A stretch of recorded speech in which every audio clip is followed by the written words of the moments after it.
Good morning, good afternoon, good evening, and welcome to all attending this actuarial research webinar on the behavioural aspects of institutional decision making, sponsored by Aon and Invesco. We're delighted that so many have joined us today from all continents.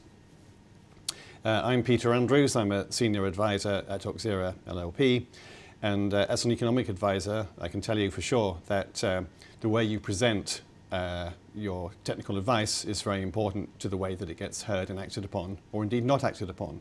So I think this is a really, really important seminar for any advisor to listen to, whether actuarial or financial. The Actuarial Research Centre is the Institute and Faculty of Actuaries network of actuarial researchers around the world. It seeks to deliver cutting-edge research programs that address some of the significant global challenges in actuarial science through a partnership with the actuarial profession, the academic community and firms. We're very lucky today to have two excellent speakers. We have Professor Peter Ayton from the City University of London, who is a professor of psychology, and we have Dr. Ian Claker on my left, who is a researcher on this ALC research programme and an associate professor in accounting and finance at Leeds University Business School. Just before we start, I've got a few housekeeping points.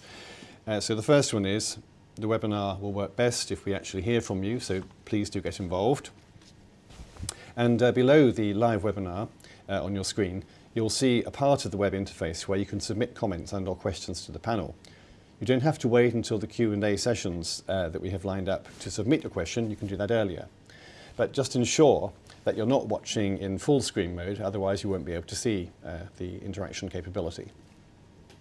Second point, there will be a chance to vote in some live polls during the webinar, and for each of our polls, the results will be displayed once the poll has closed. Voting's not compulsory, but only those that vote will be able to view the results, so it's really worth voting. And again, just make sure that you're not watching in full screen mode. Third point, a video of today's webinar will be posted on the ALC's website and the IFOA's online learning web pages. So without more ado, I hand over to Peter. Thank you. So let me move on to the first slide, which just sets out what the structure of the webinar will be. I'm going to introduce the project and explain the background to the work that we've done. And then I'll explain at the very end of the presentation some of the preliminary empirical findings that we've got from the experiments that we've been conducting. So the project is currently ongoing. It's not complete. We're actually at this moment conducting experiments, and we're also planning future experiments, but we do have some experimental results, as I mentioned, that I will describe. So this is a sort of quite a complicated project in terms of the organisation. There's a number of different institutions involved. So as Peter said, I'm at City University of London, and Ian is at Leeds University Business School. We also have another colleague, Volker Thoma, who's at the University of East London. And the research experiments are conducted by Dr. Leo Cohen, who's a postdoctoral researcher at City University of London, who's working under my supervision. We also have Ipsos, the market research company, who have been working in sort of parallel with us, looking at doing ethnographic studies of how pension trustees work and what their decision-making processes are informed by, and they've been sort of interviewing them and following them around during their work day.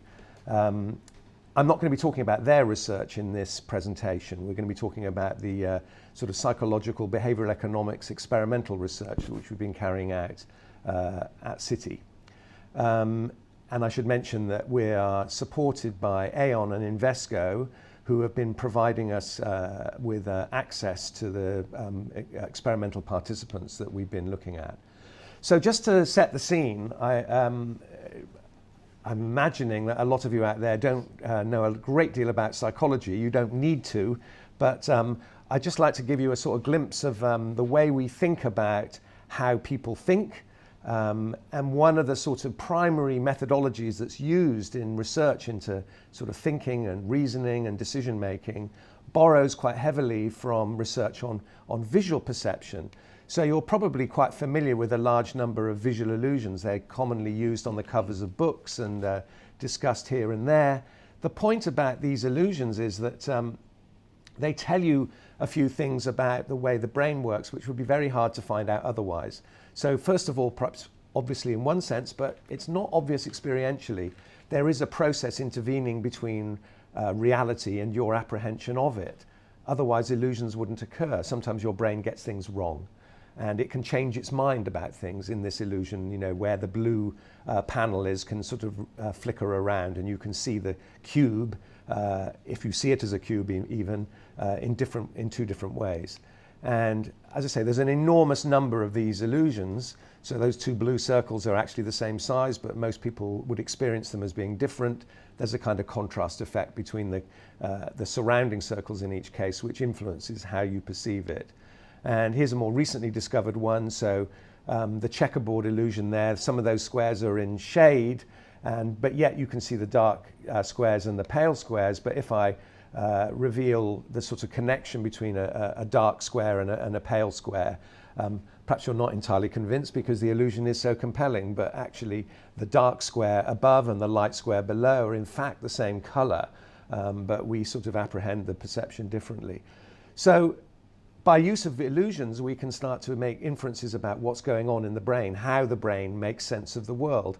And the same sort of thing happens with our thinking processes. And that's the methods that we use in order to sort of try and make the thinking processes observable.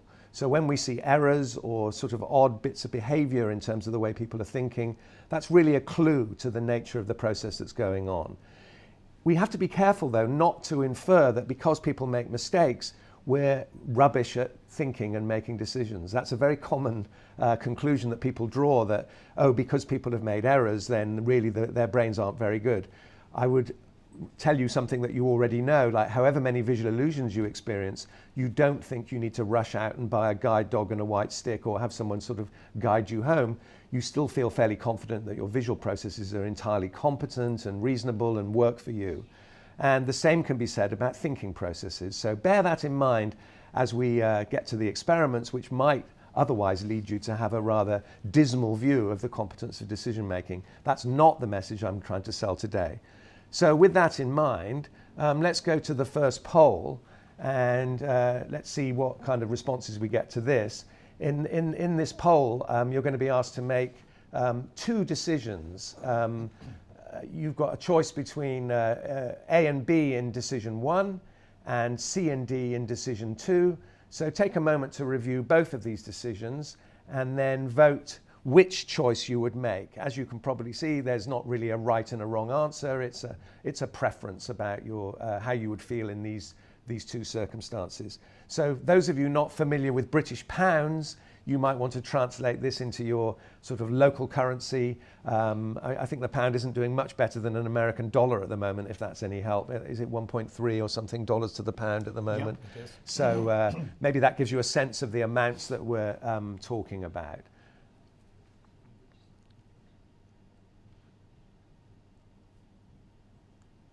So do we have any indication of the polling now? Yes, we have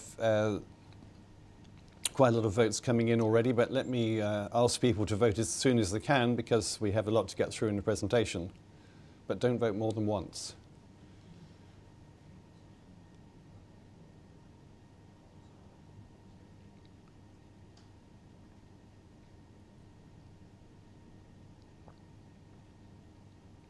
I think we're coming to the point where we can probably move on. So I think we have a supplementary poll that follows this one. Is that going to come up now?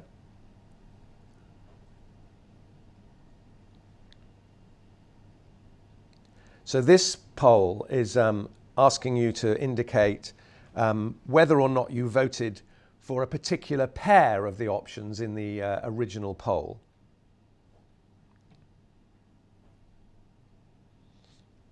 And we see an interesting result coming out. Right, so we can see at the moment it's about 55% of people chose both A and D, right? Yep.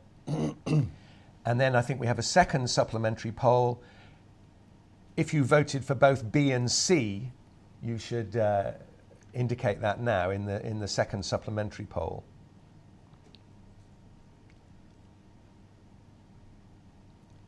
And there's clearly a very different result in this case. Right. So here's the interesting thing about that pattern of behavior. Let's move on to my next slide, and then we can see something about the nature of these preferences. So we saw that about 55%, most of you, perhaps a narrow majority, but nonetheless a majority of you, chose A and D. And if you take the time to review the consequence of that sort of portfolio selection, you can see that actually it's dominated by, that's the technical term meaning there's no reason why you would choose that, because there is a superior option, B and C. So if you integrate the gains and losses from both A and D, you can see that A and D results in effectively a 25% chance of gaining £2,400 and a 75% chance of losing £7,600, whereas B and C results in a similar chance of gaining, but you can gain £100 more. And in terms of the losses, you have the same chance of making a loss, but the loss is going to be £100 less. So this is an example of something I would call a cognitive illusion. So of course, at the time you made the decisions, perhaps most of you, indeed I'm sure most of you, did not integrate across those choices. And of course, in real life, one encounters choices in a serial way, independently. We don't integrate those choices. We sort of make them in isolation. But the consequences of making those isolated choices in the portfolio context is that we end up making decisions that we certainly wouldn't want to endorse when they're combined in this way. So here we have a nice example that, I mean, I was fairly confident it would work. I don't know who my audience is exactly, but I've never known this demonstration to fail to produce that result, in fact. So, and usually it's quite compelling when you get the opportunity to look at it again and review the sort of portfolio logic and then realize, oh yes, I chose as I did. Why did I do that? Well, that's what the psychologists have spent a lot of time trying to work out. Like, what is it that drives people's preferences when they're making risky decisions? And one of the things that matters in this context, and indeed in life generally, is an aversion to certain losses. So when we face losses, we might gamble, even if it risks a bigger loss, to avoid a certain loss. We're willing to take that gamble. Whereas with gains, when we acquire a reasonable gain, we're not so keen to gamble, to risk what we've already gained to acquire further gains. And this is a prediction which stems from the prospect theory. Those of you that have come across Daniel Kahneman's book, Thinking Fast, Thinking Slow, will probably know all about this. So in there he explains the theory that he and Tversky developed, which explains why people don't make choices in quite the way that economists think they do. And that's one of the sort of premises of the work that we've been doing here. So what we've been looking at is the literature on behavioral finance. So this is an area of research in behavioral economics which looks at how people make financial decisions, essentially. And the premise of economics that people make entirely rational, effective decisions at all times, indeed instantly, and integrate complex information straight away, that's not really a very plausible assumption from the psychologist's point of view, at any rate. And there are examples, well-documented examples in the literature, like the first example we have here, I'm going to tell you a bit about later, the naive diversification effect, which was discovered by Richard Thaler and Bernarzi working together. Thaler won the most recently awarded Nobel Prize. I don't think this year's has been announced yet, so he won the Nobel Prize for economics last year. The disposition effect, well, you can see what these effects are. There's bullet descriptions. And those are references to papers which corroborate the discovery of these illusions and these biases. So the presence of these biases in a financial context is obviously very interesting to people who work in financial areas, because it suggests that what actually happens is not what should happen, but interestingly, it is predictable. So the way in which people deviate from rationality isn't just randomly. We can make predictions and we have quite strong expectations about what will happen. So let me tell you about what we've been doing with the pension fund trustees. We've identified in a literature review of not the literature on pension trustees, but the literature on behavioural finance, we've identified three main areas which we think will be relevant to considering how pension trustees operate. There's an enormous amount of research in this area, but we've selected these areas because we think they're, as I say, relevant to how trustees work. So we've looked at research on group decision making. Trustees are typically committees, they're groups that make the decision, and they make the decisions in that context. We've looked at research on what's called judge-advisor systems. So this is behavioural research looking at how people respond to advice, and of course trustees employ expert advice in order to make their decisions. We've also looked at some of the work on what's called surrogate decision making, which is when you make decisions on behalf of other people. And most of the research in this area is looked at people who are unable for one reason or another to make decisions. It doesn't necessarily map directly into the trustees, but there are some interesting results which we've summarised in a paper that we've got published already. But I think you can download this paper from the Institute of Actuarial Sciences website. There's the detailed description of the paper. And it's just a literature review, that's all it does. It summarises the literature in those three areas. And that was our first step before designing the experiments we did. And some of the experiments we did are pursuing those areas, but some of them are not. They're looking at other areas. But that's the background area. So let me turn to describe those three areas in turn, and then I'll go on to discuss the experiments that we've done. So first of all, group decision making. So it's very common that people in corporations particularly, I actually presided over a brainstorming session for a company not that long ago, and actually the evidence is a bit sobering on the efficacy of groups for making decisions. Obviously there are other functions for group meetings. You know, you can communicate what the plan is, and you can energize people and so on, and there may be good reasons for forming groups for that reason. But for making decisions, as I say, the research is a little dispiriting in that respect. So there are plenty of studies in the literature showing that groups perform worse than individuals would, and certainly worse than the best performing individual in that group. Of course, how do you identify the best performing individual ex ante prior to the consequence of decisions being available? That's obviously not so obvious how to do. But there are lots of ideas about why groups can be ineffective. So there are phenomena whereby people's motivation and coordination get affected. A phenomenon called social loafing. So because you know other people are working on the same problem as you in that group, you start to free ride. You don't put in the same effort. There were experiments done on this over 100 years ago with tug-of-war contests where you measure how much people pull a rope when they're with a large group or on their own, and they pull harder on their own. There are losses of efficiency of groups as well. So people sort of start believing that other people's ideas were their own ideas. There can be competition within groups. There's often a sort of hierarchy in the group. They're not all peers, and one can be influenced by efforts to appeal to whoever the group leader might be or to endorse their decisions. There's some nice research on hidden profiles where you brief people prior to the meeting separately. They carry information with them. Perhaps they're told, each of them are told 2 arguments in favor of option A and 1 argument in favor of option B. Perhaps you have 5 or 6 people attending this group. And so they each tend to favor option A. But actually, they've all got the same arguments in favor of option A. So there are only 2 arguments, even when they pool their information in favor of option A. But they've all got different arguments in favor of option B. So option B is, in fact, in terms of simple count of arguments, and I appreciate that's not the only factor that matters, but that would be the superior option. But they never discover this. So in their discussions, it's very rare for the hidden profiles, as we call it, of these information sets to be revealed and for the group to benefit from the different perspectives that people bring to it. So groups are often inefficient ways of people capitalizing on the assets that they bring. And of course, we typically comprise groups from people with different specialisms for that purpose. There are also other effects like people will have heard of risky shift, but actually the shifts can go either way. You can have a cautious shift as well as a risky shift.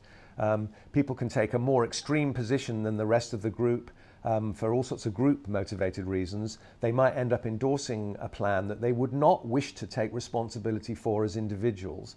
So the group context alters the way that people evaluate the options that they consider. That slide says pretty much what I've just been saying over the top of the last slide. So yes, there's a responsibility problem with groups. Groups, who's responsible for a group decision? No one individual necessarily feels it was their job to make the decision, whereas of course as individuals we are obviously, we have that responsibility. And that can lead to people failing to scrutinize the kind of social loafing that I talked about in the context of a tug of war, can also happen rhetorically in the course of debating options.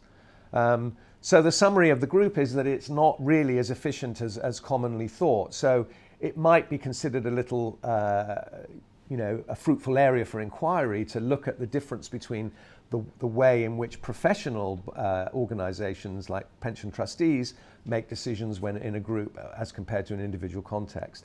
Much of the research, I should say, or not much of it, but some of it, has indeed looked at professional organizations and endorsed the kind of gloomy conclusion that I'm indicating to you now. The judge advisor system research,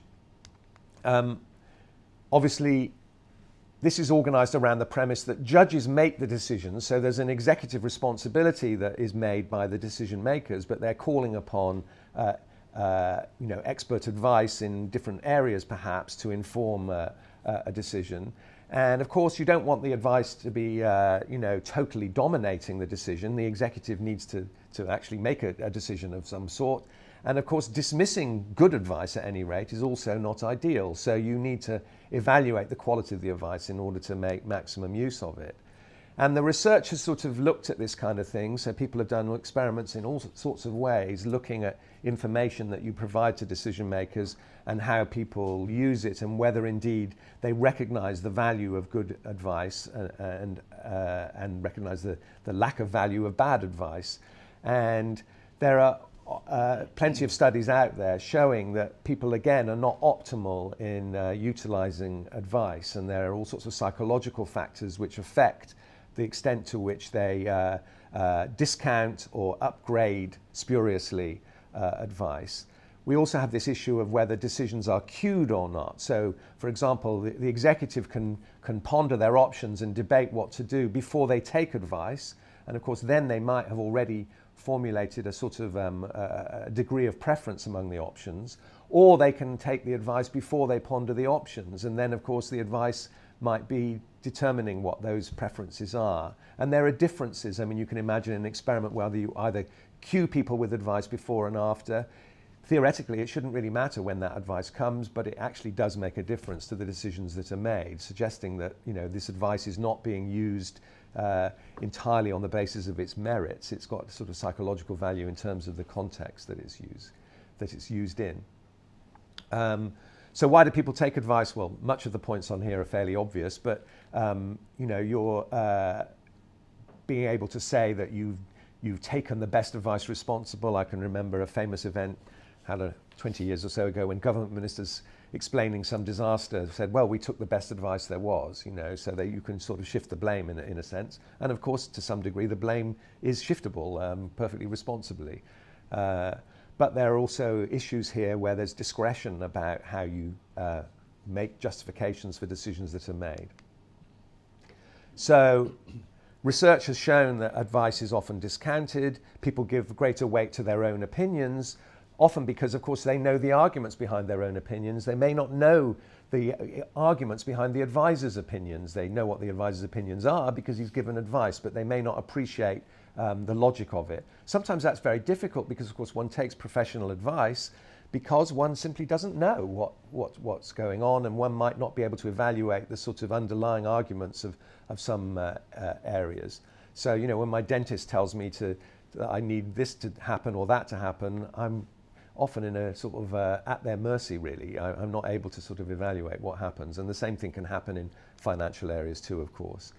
So advice is, as these studies have been showing, is often discounted. and also the influence of advice depends purely on sort of psychological factors. We now have another poll. Yes, so again, please vote as quickly as you can on this question.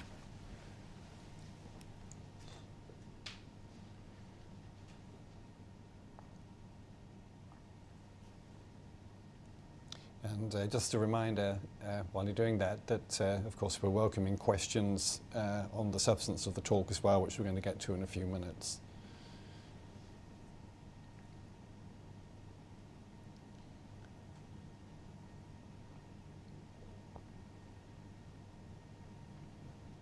This question seems to be harder than expected because the number of votes is coming in pretty slowly.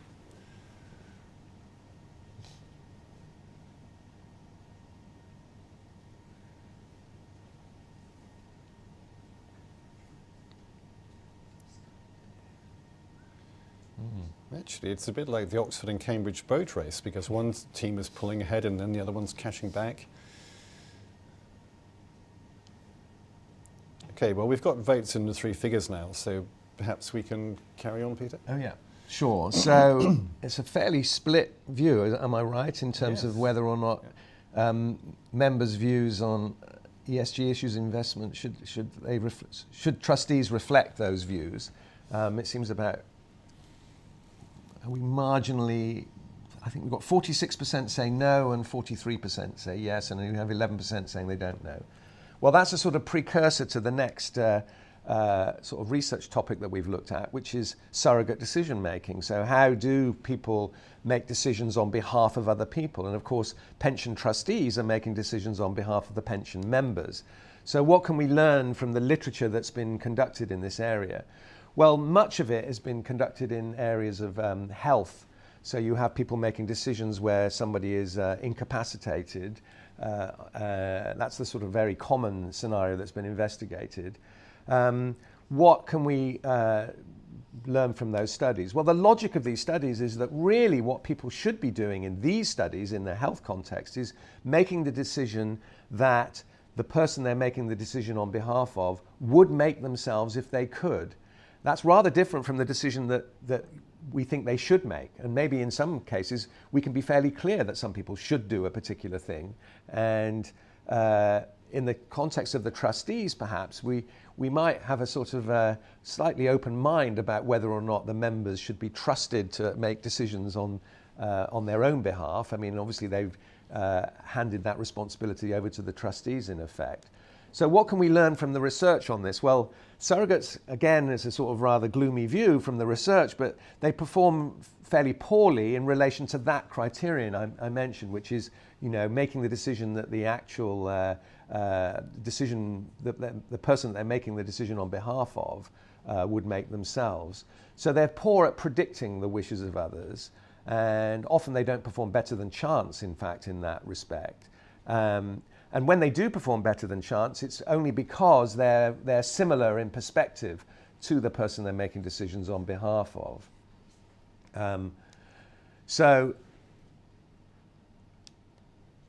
So what happens is, perhaps unsurprisingly, the surrogates making these decisions project their own preferences, and they're closer to those decisions are made, they're closer to the surrogate's preferences than to the person they're making decisions on behalf of.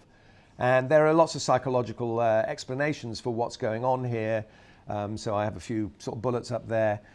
Egocentric anchoring and adjustment. So I know what I would do, and then perhaps I adjust to sort of take into account what I believe, perhaps inaccurately, to be the preferences of the person I'm making the decision on behalf of. But there's what's called an anchoring effect, which is that I'm going to be strongly influenced by where I start from. What my starting point is often affects where I adjust to. Other findings have been that people make more conservative decisions on behalf of surrogates than they would even take for themselves. So there's sort of less risk-taking. Clearly, in a pensions context, that's not uninteresting. There's also a desire to be seen as making the right decision, making a sort of a morally defensible decision, perhaps. And so that can all lead to departures from what the decision, the person who's having the decisions made on their behalf would choose. So that leads to the suggestion that the level of risk-taking might be somewhat different. So let me summarize what I've rather raced through in that review of the literature in the background areas. So group decisions are not so efficient. There's process losses as a result of the group meeting. Information is not shared as well as it might be. And there's also a choice shift and polarization leading to extreme decisions that the individuals would not make outside the context of the group.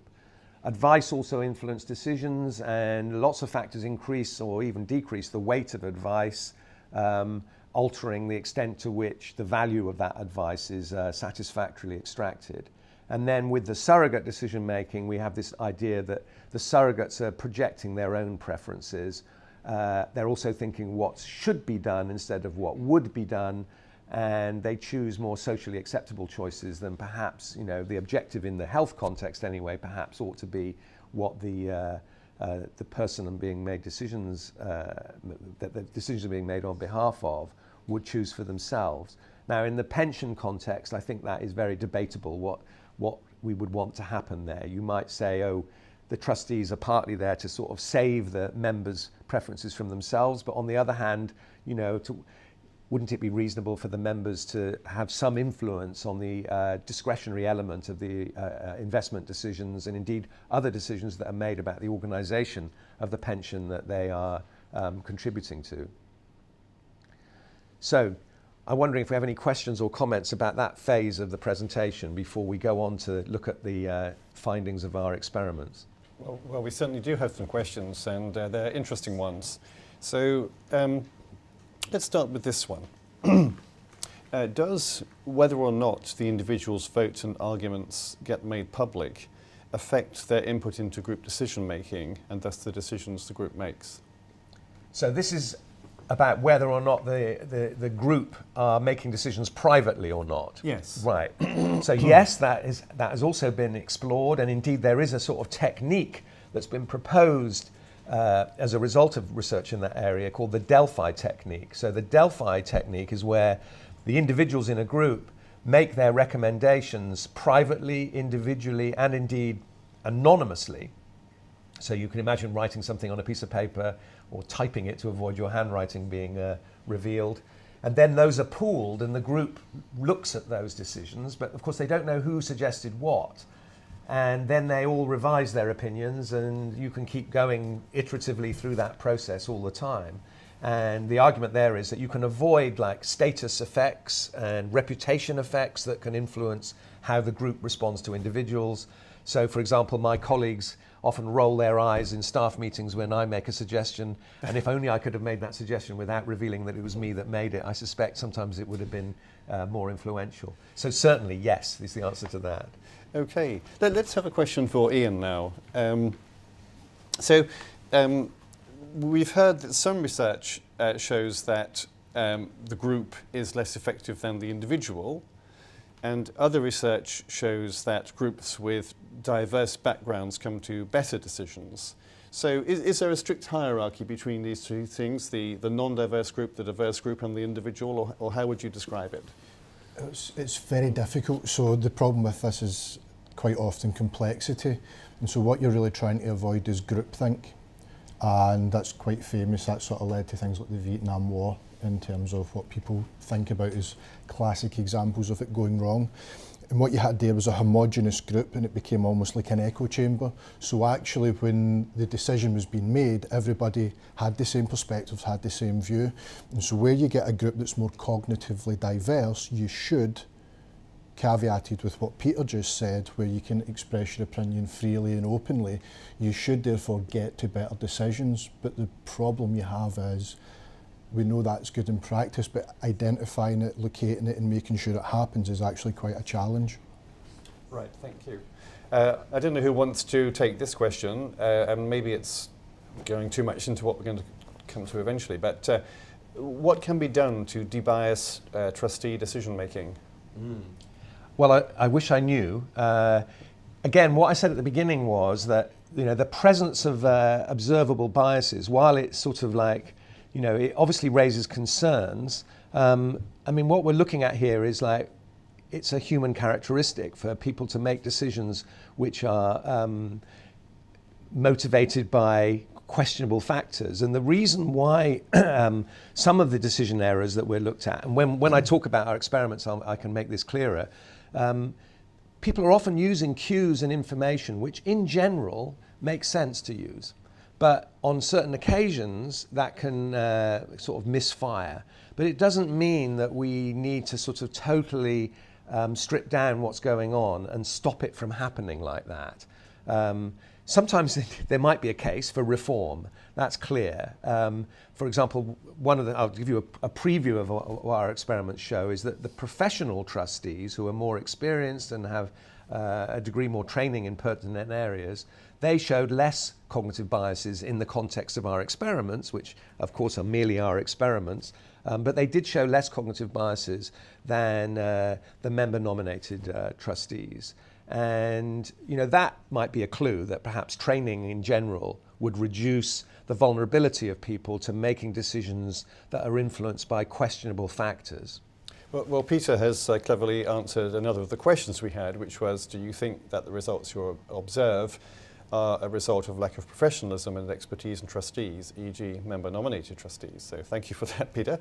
I think we've probably got time for one more question, and here's I think a simple one. What is ESG? That's definitely one for Ian. That's environment and social governance, so ESG issues. So you're looking at factors in investment around climate change, climate risk, where you're looking at potentially social factors about sustainable investment and governance of the firms that you're actually investing in. So apologies for the abbreviation. Thank you very much, Ian. I suspect, given the time, we probably need to carry on to the next phase. Okay. So now I'm going to describe the experiments that we carried out in our first set of experiments. So through Aon and Invesco, we were able to recruit a total of 147 pension trustees. And there's a sort of table there which gives you a sort of demographic breakdown of who they were. This is the people that we actually got usable data from. A few more than that actually responded to our survey, but some of them didn't complete the survey, or I forget. I think that was the main reason why anyone else was excluded. I mean, most people that we recruited did complete the whole survey, but we focused on those that did. So just to flag up there, we have sort of identified three sort of subtypes of the trustees. So there's the professional trustees, there's the member-nominated trustees who are voted on by the members of the pension fund, and then there's the employer-nominated trustees. And they have they come from different backgrounds, and perhaps they see themselves as having slightly different roles in the context of the decisions that they make.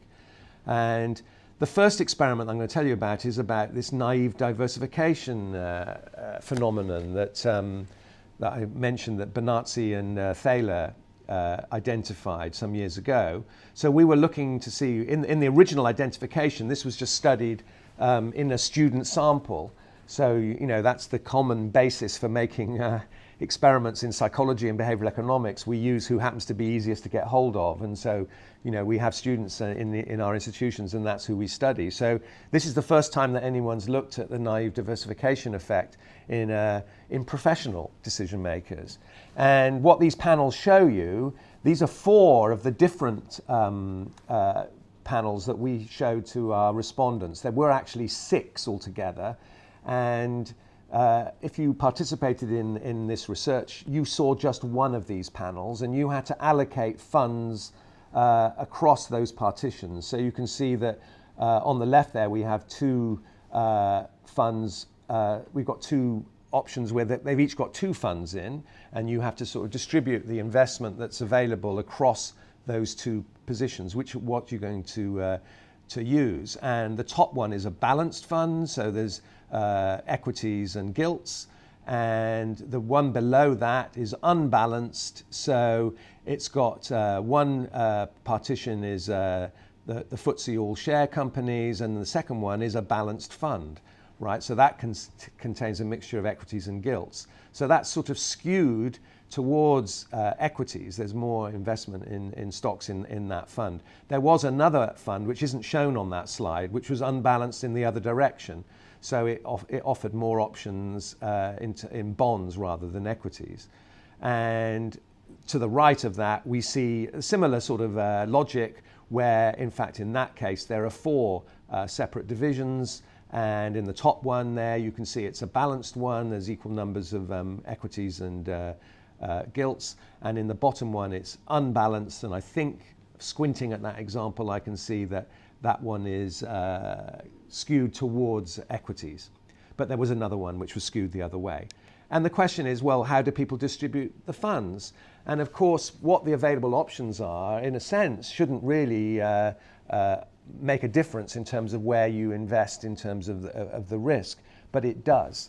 So the naive diversification effect broadly is that what people do is they see there are n possibilities and they spread across all of the available options. So that hasn't quite happened here, but that tendency is evident. So we can see in that top panel the percentage of investment in bonds that arose as a result of the distributions that were made by our participants varied in alignment with the skew in the distributions that were offered to them. And that was a statistically significant effect. I mean, those of you that are interested in F ratios can see that. And there was no effect as a function of the number of funds, whether there were 2 or 4, or the type of trustee that we looked at. So all types of trustee contributed to this effect equally, or at least insofar as we could tell. I mean, 147, and indeed, I think for that experiment we only have 119. So that's not a large number. I will concede that straight away, and it would be lovely to have more. But that limited number doesn't, in my mind, undermine the credibility of the discovery of the effect. It may, though, not be sufficient to reveal that the effect might not have been so great across different types of trustee. So obviously, once we break the numbers down into the types of trustee, we're looking at smaller numbers. But nonetheless, the effect is there. So we have this sort of behavioral finance effect. And I mean, that was our first experiment, and we observe it in professional trustees. So, that, to my mind, isn't really so surprising because, professional trustees are human beings, and this is a characteristic of how humans make decisions. In this experiment, we have a sort of a framing effect set up. So here we have options again that people can, the trustees were invited to select from. Let me see if I can actually find a readable version of that. I've got it here. My eyesight isn't what it was. So you can see they've been labeled differently. So in this experiment, you either saw one set of labels or you saw another set of labels, and then you have to make your choice of which fund you think you want to invest in. And as you can see from the panels, if you've got your glasses on and aren't squinting at something as small as me, what's labelled as conservative in one panel is something which is 50-50 bonds and stocks, and in the other panel it's 90% bonds and 10% stocks. And there's other labels there, moderate and aggressive.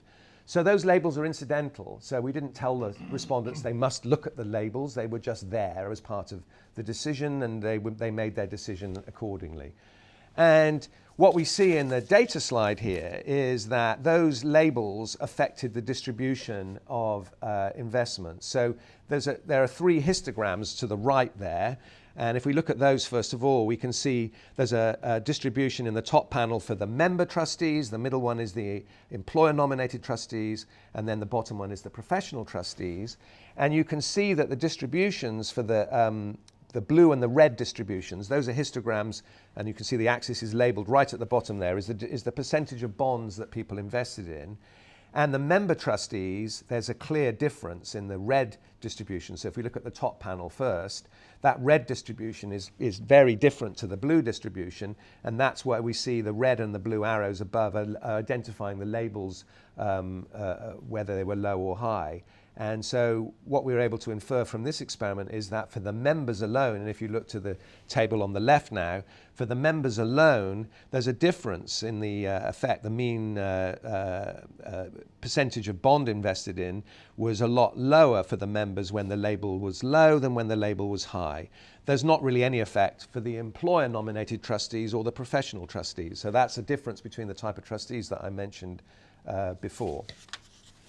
So that's another sign that, at least for the member-nominated trustees, they are being influenced by the labels attached to the options. And, you might think, well, the labels normally mean something, and we've played around with them, we've messed around with them.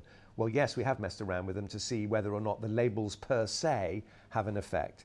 And perhaps it's more interesting that the labels didn't have an effect on the professional the employer nominated trustees. So they were invulnerable, as far as we could tell at least, to those labels. And the third experiment looks at advice taking. So again, here we've got a simple panel, and what we manipulate is what the advisor recommended people should choose. So they're looking at a set of 5 different funds, and they've got data about the performance of those funds in the short term over 1 year, over 3 years, and over 5 years. And, we've sort of taken a bit of a liberty perhaps with that, so that we've manipulated it so that the ones with a good short-term return have a very doubtful long-term return. And our assumption here is that really what they should be looking at is the long-term return. And, you'll be pleased to hear that's in general what happened. But they were influenced by the advice that was given that compromised that objective. And so we identified in 2 different conditions. So you either see the fund recommended was either Fund B or Fund E. And there was a further manipulation. So we actually had 4 different possible encounters with the advice. The advice was either labeled as being an investment consultant's advice, or it was identified as simply being the preferences of the members. And if we look at the data slide, we can see that there was an effect when the recommendation was framed as provided by the professional advisor. So again, we have that top panel there as a histogram which shows you the distribution, the popularity, if you like, of the funds B, C, D, and E. I don't think anyone chose A. And that's differently represented in the color codes there for the control group, who got no advice, and for the group that got the advice recommending the high returns and for the low returns. The advice had no influence when it was shown as the member's preference. So clearly, regardless of what your views were in the poll, our respondents seem to think that the members' preferences shouldn't be relevant to that determination. The final experiment I'm going to tell you about looks at how the trustees were influenced by information about the fees associated with the funds that they're investing in. So the logic here is that they're told that the funds are all UK investment grade corporate bond funds with similar characteristics, so there's really no basis for discriminating between them.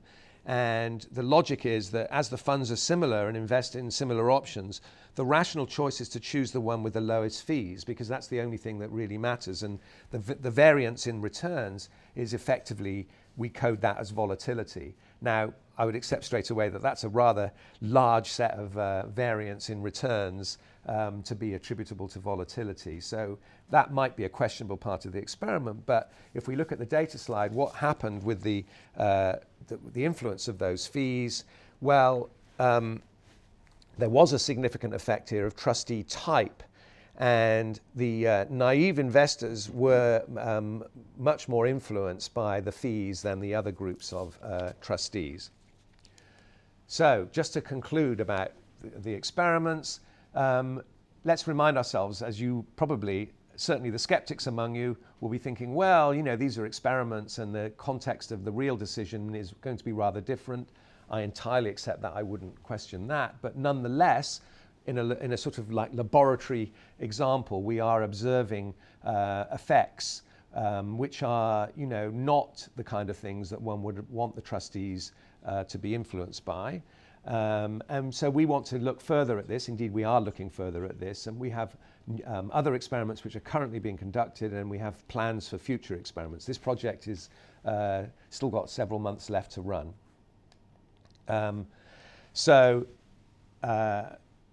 The trustees showed the naive diversification effect. They're influenced by extrinsic labels, the labeling of funds as being, their risk level as being high or conservative, and so on. They're influenced by advice, but not by information about the preferences of the scheme members. And trustees, to some degree, were influenced by fees, but that effect is really located with the member-nominated trustees. So this, as I say, the project's still going, and we've got more experiments that will be reported subsequently. So we now have another poll. Yep. So please vote quickly, because we've just slightly run over time. We'll try to make it up at the very end.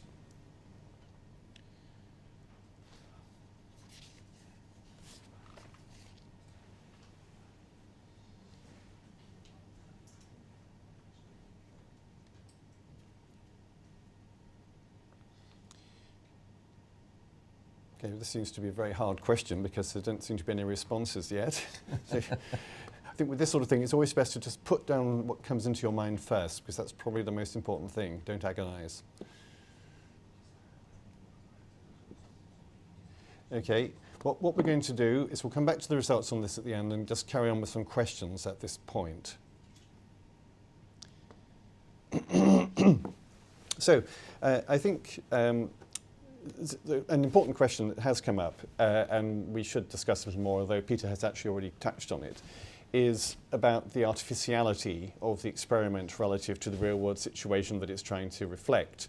And clearly some people are concerned that the artificiality might in some way undermine the results. So I'd like to give Peter and Ian the chance to say how they address that very standard concern about experiments. So it's a very commonly raised objection to psychological research. Indeed, economists in general are very doubtful about a lot of claims from psychologists because of the artificiality and, what kind of incentives were on our participants to really respond in a serious way, and what kind of information did they have. Obviously, our examples are rather micro and very abbreviated, and the real decision making would occur in a richer context. I totally accept that, but what I think of these things are as a sort of existence demonstration that under certain circumstances at least, we are revealing evidence of influences on decisions which suggest that something like that may be going on. I wouldn't insist that it must be, but in a way it's hard to understand how it wouldn't happen in the professional context in some instances, that some of the things that we're looking at. In other instances, as I say, the reality may allow that to be taken out in the wash. So for example, a lot of the visual illusions, the examples I gave right at the beginning, in real life, one doesn't often experience visual illusions walking around in the street. I mean, there are some, but you don't often sort of walk over the edge of a cliff or, into the, you don't make visual mistakes because the real environment is very rich. And so you're not dependent on the little bits of information that you might mismanage in the context of an experiment. And that would apply to our experiments, I think. If I may abuse the chair by adding to that answer, as a user of many experiments, of which I'm a big fan, I was obviously troubled by the idea that it might be artificial. And I got hold of a book by a philosopher of science called Nancy Cartwright, and the book is called Evidence-Based Policy. And essentially the thesis of the book can be summed up in the following phrase. It works there, it works here, but does it work there? And it tries to set out the conditions which an experiment needs to meet, such as a randomized controlled trial, in order to have valid results for the real world.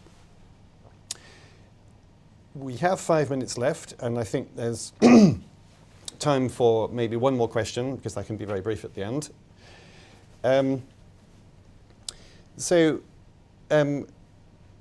One of the questions is, again, a very general one, but an incredibly important issue, which is, do you think there's a problem of framing in the way in which information is presented to trustees? And again, Ian or Peter might want to answer. I think that's quite a an important issue, because I think one of the results that's emerged from the ethnography with Ipsos is actually just the use of language. So it's quite common to describe a beauty parade, and that's jargon within the fund management industry, within the investment consultant industry.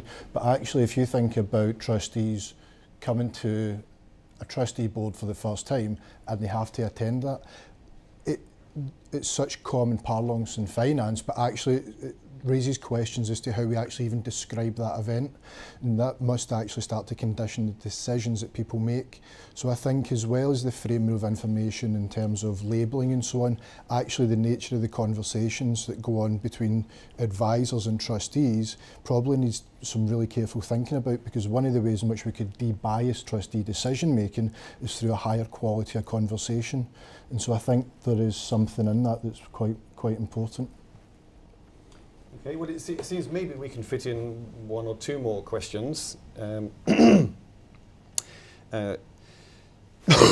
Excuse me. One of these questions, where you looked at the impact of labels, do you know if the change to MNT decisions would follow through to the group decision? We don't, is the answer to that. I mean, I suspect it might. I mean, as I said about the research on group decisions suggests that people don't scrutinise the multiple perspectives that the group opportunity brings. So, for example, the primary speaker in a group context has much more influence than subsequent speakers in determining the choices that are made. So you would expect the group to sort of scrutinise these things, and to some degree they will. So the kind of effects that we're observing might get watered down a little bit in a group context. We are planning to do some group experiments at the project, so we might try to investigate that issue as to whether or not the framing effects and the labelling and so on have a consequence when the group has an opportunity to discuss things. Thank you very much, Peter. Perhaps at this point I should share the I was going to share the results of the keyword trial, but okay. The results of this, which remember is what are the 3 keywords that represent the most important takeaway from this webinar in your mind? And by far the biggest answer appears to be bias, and I suppose that is identifying and dealing with biases. Maybe the second one is group, and clearly group dynamics are very important to decision making. I mean, anybody who's sat on committees of different kinds and been frustrated by what's going on and feeling that the outcomes are wrong will know that group dynamics really do matter. And the third one, looking at this chart, I would say is decision. And in fact, I can say from my work as an economist that there's a lot of focus now on decision making, because it turns out to be influenced by a whole variety of facts, but also psychological things, by anthropological factors, by sociological factors. It's an incredibly important and complex area, and so I think that people have chosen 3 extremely powerful takeaways from the event. It seems maybe we have time for one more question. So here it is. Does the bond labelling experiment imply that the more knowledge one possesses, the less likely that one can be influenced psychologically? Well, that would be something that you would expect, I think, that people who are able to sort of reason independently of the influences that we bring in and have more to draw on in terms of evaluating information and contemplating options, that they would be less susceptible to it. And as you know, a couple of the experiments have shown that the biases that we've looked at are more evident in the member-nominated trustees who have less experience and they have less professional qualifications in that area. So yes, I think broadly that is what one would expect. In terms of practical solutions, an interesting question that's been raised actually by someone is whether gender is an issue in these findings, and perhaps Ian could comment on that. Yeah, so if you look at the data, roughly sort of 20% of the sample is female, so 80% of the respondents are male. And when you look across, at least in the UK, when you look at the sort of diversity of trustee boards, it's relatively limited. It's improving, but it's not as good as it could be. And again, when you look at things like ethnicity, and what you really want to do is try and get cognitive diversity onto these boards, which should enhance decision making. So gender, ethnicity and these types of things are noisy approximations of that. So if we're trying to sort of enhance the decision making process, trying to get that diversity on the board is really quite important. I'm wondering as well whether the question was driving at something else. You know, for example, did you put in a gender dummy variable in some regressions to discover a different result? We've not done that yet, and we can look into that, but it's not clear we've got the sample size to do anything meaningful, so it might only be descriptive. Okay, so if you want to find out more about that, sign up for some experiments, and then we'll have a bigger sample and can learn about the gender effect. Okay, well I think it's time to close. So I've really got only 3 points, which are first, of course, to thank Peter and Ian for their contributions, which I think have been really, really good. Second one is to thank the audience for joining the webinar, submitting questions and participating so effectively in the polls. If you didn't get the chance to ask a question or would like further feedback on any aspects of the seminar, we'd be very happy to hear from you at arc@actuaries.org.uk. And third point, we'd love your feedback on today's webinar so that we can build on this experience going forward, and we should be issuing a brief online survey to get that feedback. And this will include a link to the recordings of previous webinars in the 2018 series. So that's it. Thank you very much for participating. We hope it's been a useful event, and goodbye.